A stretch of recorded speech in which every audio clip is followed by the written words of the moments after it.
Бишкек шаарынын мэри Эмилбек Мырзакулович Абдыкадыров.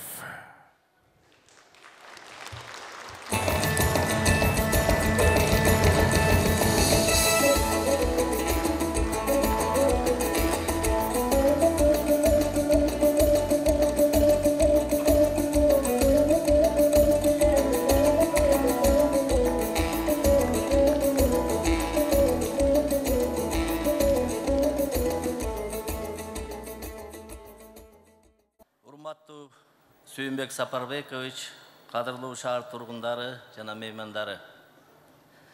Бүгін шаардықтар үшін ғана емес, бүткіл қырғызстандықтар үшін даңқты саяси жана тарихи күн. Егемендүү Кыргыз Республикасынын борбору Бишкек шаарынын 145 жылдыгы.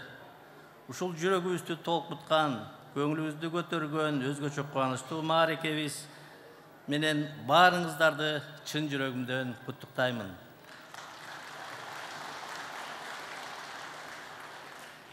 Кылымдан ашуун мезгилдин аралыгында Бишкек шаары бир кездеги көзгө канчалык урунбаган, унарсыз чакан уездик кыштакчадан азыркы кездеги заңгыраган, көктирген архитектуралык жактан көрктүү кооз имараттар орун алган эгемендүү өлкөбүздүн экономикалык, маданий жана илимий потенциалы жайгашкан республиканын коомдук саясий жана экономикалык абалына өнүгүшүнө олуттуу таасир тийгизген ири калаага айланды. Мезгилдин толкунунда шаарыбыз тарыхый жолду басып өттү. Кыргызстандагы бардык өзгөрүүлөрдүн, жаңылануулардын күбөсү болду. Ушул тапта алдыга арышын кенен таштап, жакшырууда жана жашарууда.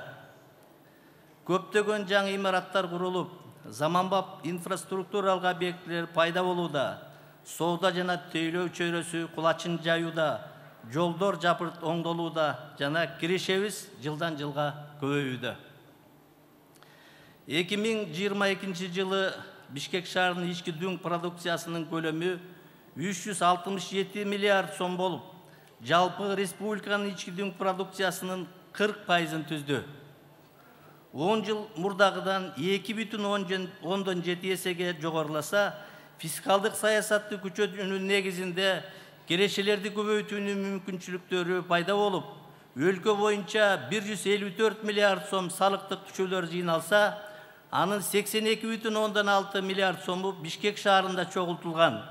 Бул бардык төлөмдөрдүн 53%-ын түзөт.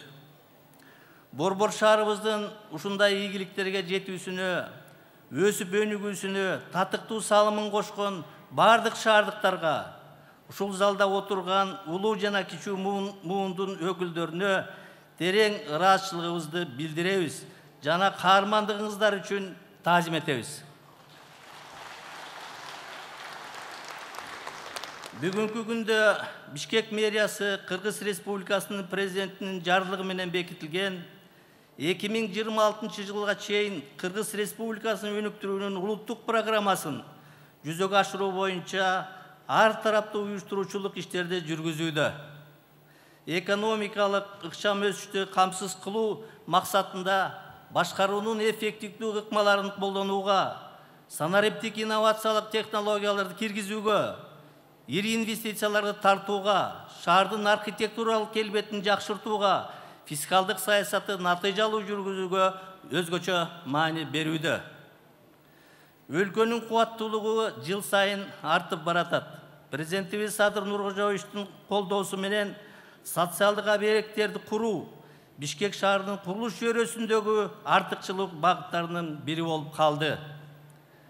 Өткөн жылы көп сандагы мектептерди курууга жетишсек, быйылкы жылы ал багыттагы иштер дагы улантылууда. Айрыкча көңүл бала бакчаларды курууга бурулмакчы.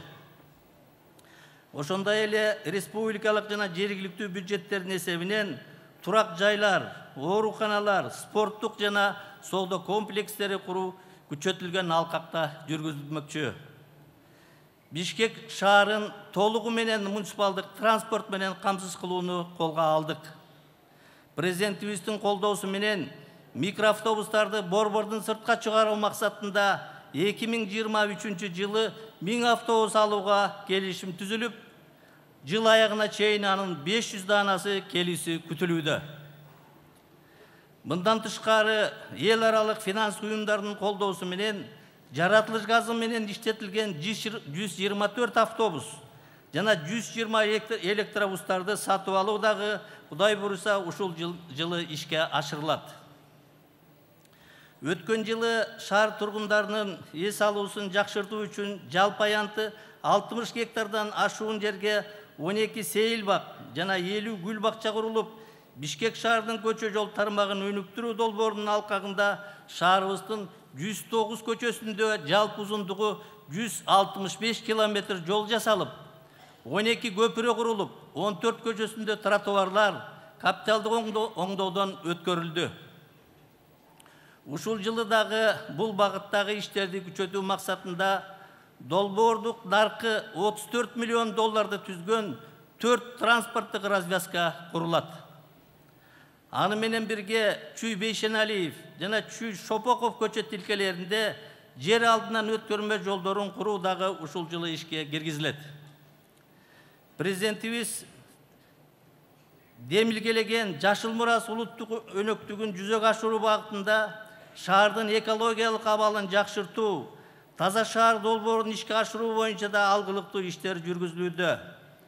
Баасы 45 миллион доллар турган таштанды кайра иштетүү жана утилдештирүү боюнча долбоорду ишке ашыруу алкагында чехиялык компания менен жумуштар башталды. Стратегиялык өнөктөштөрүбүз, тарапташтарыбыз жана чет өлкөлүк донорлор жана финанс институттары менен өз ара кызматташууну жакшы жолго коюп, Бишкек шаарынын катуу калдыктарын башкаруу системасын жакшыртуу, электрондук калдыктарды башкаруу ишин жолго коюу, 16 миллион евро Бишкек шаары суу менен камсыз жана канализациянын реабилитациялоо долбоорлору ишке ашырылууда.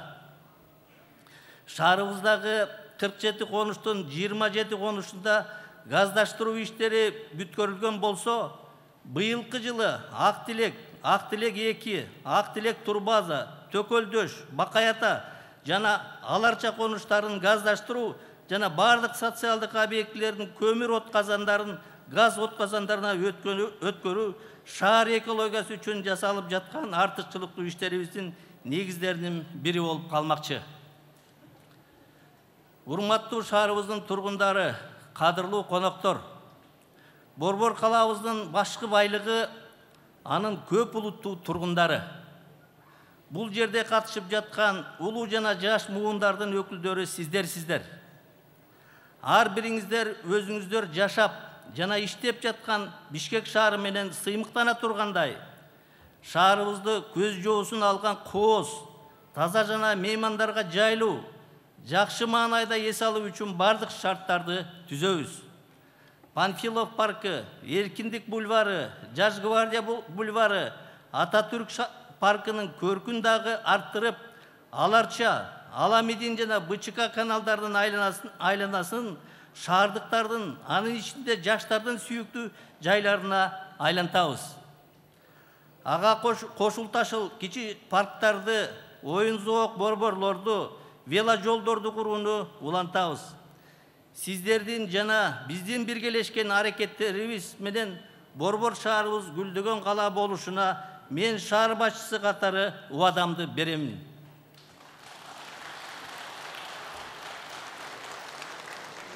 Дорогие горожане и гости столицы, от всей души поздравляю бишкекчан и всех кыргызстанцев со 145-летием столицы Кыргызской Республики, города Бишкек. Сегодня столица нашего государства находится на пути всеохватывающего развития. Повсеместно возводится в современные высотные здания, модернизируется наружное освещение, строятся социальные и культурные учреждения, улучшается состояние скверов и парков. Процесс озеленения и реабилитации автодорог принял масштабный характер. Вместе с тем Бишкек должен преображаться и улучшаться, соответствуя самым высоким мировым стандартам, применяя лучшие практики из мирового опыта, при этом сохраняя свою самобытность и очарование, ведь столица – это лицо государства. Желаю городу Бишкек дальнейшего развития, процветания, заботы и любви со стороны каждого горожанина. А всем жителям столицы семейного благополучия, стремление улучшать и благоустраивать свой город, а еще славных дел, новых трудовых свершений.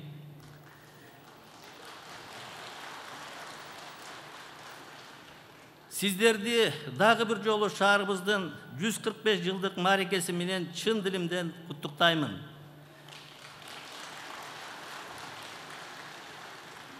Сүйікті борбор қалабызға бақуаттық, әрбір үй-бүлөгө байгерчилик, бейпилдик жана жакшылыктарды каалайм. Бишкек шаарыбыз көрккө бөлөнүп, алгалап өнүгө берсин.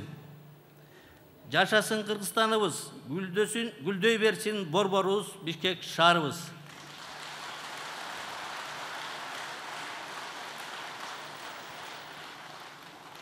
Сөз Кыргыз Республикасынын мамлекеттик катчысы Касманбетов Сүйүнбек Сапарбековичке берилет.